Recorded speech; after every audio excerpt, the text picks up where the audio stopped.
This is a very, very poignant place for me to be. This and Brigham Young University Provo. As I said, I was raised in this culture, in this religion, and I have seen firsthand the horrible anguish that occurs for individuals who identify as lesbian, gay, bisexual, or transgender in this place. There is no place for them in this church.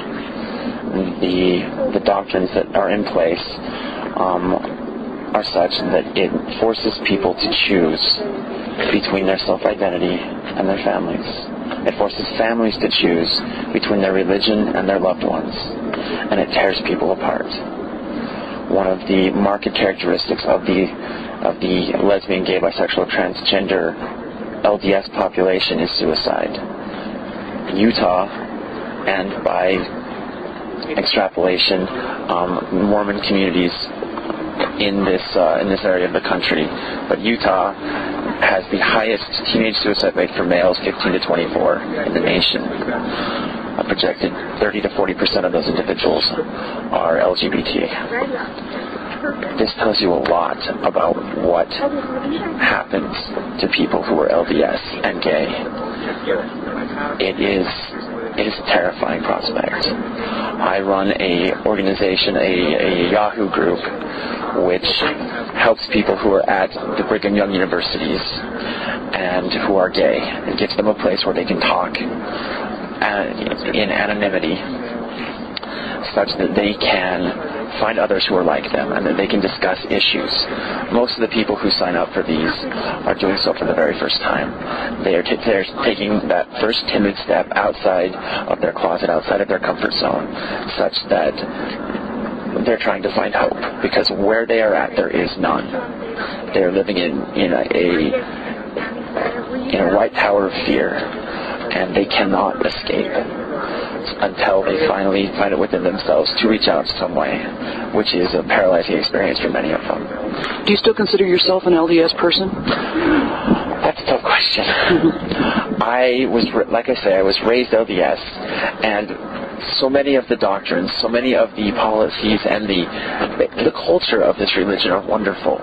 They have a wonderful ethic of love and of family. I love this ethic of family. I love the fact that they feel compelled and called to care for those in need.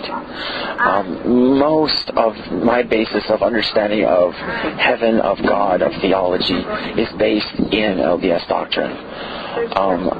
It is so unfortunate that on certain issues and on certain ways, this religion abandons its basic premises as I see them, and discriminates so heavily against a group of people that occur in every religion, in every climate, in every country of the world.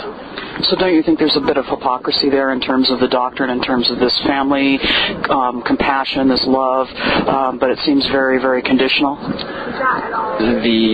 In my experience and the experience of many of the people I have met, it is a very conditional situation set out by the church. They say that we are welcome. They say that it has been broadcast from the words of the president of the church that we are welcome to come, that they want us to be there, and then we are told that we are not welcome to date, to court, to have any sort of relationships based as any normal LDS person would have, that we are called on to be celibate for the entirety of our lives, and that we are to be non-advocates for a hypothetical gay lifestyle. That doesn't sound much like a life to me.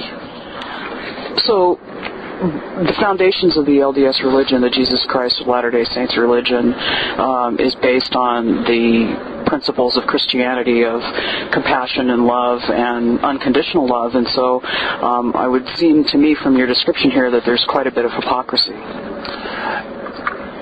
I would say that the unfortunateness of this circumstance does lend itself to see a very tacit disparity between what they say and what they do.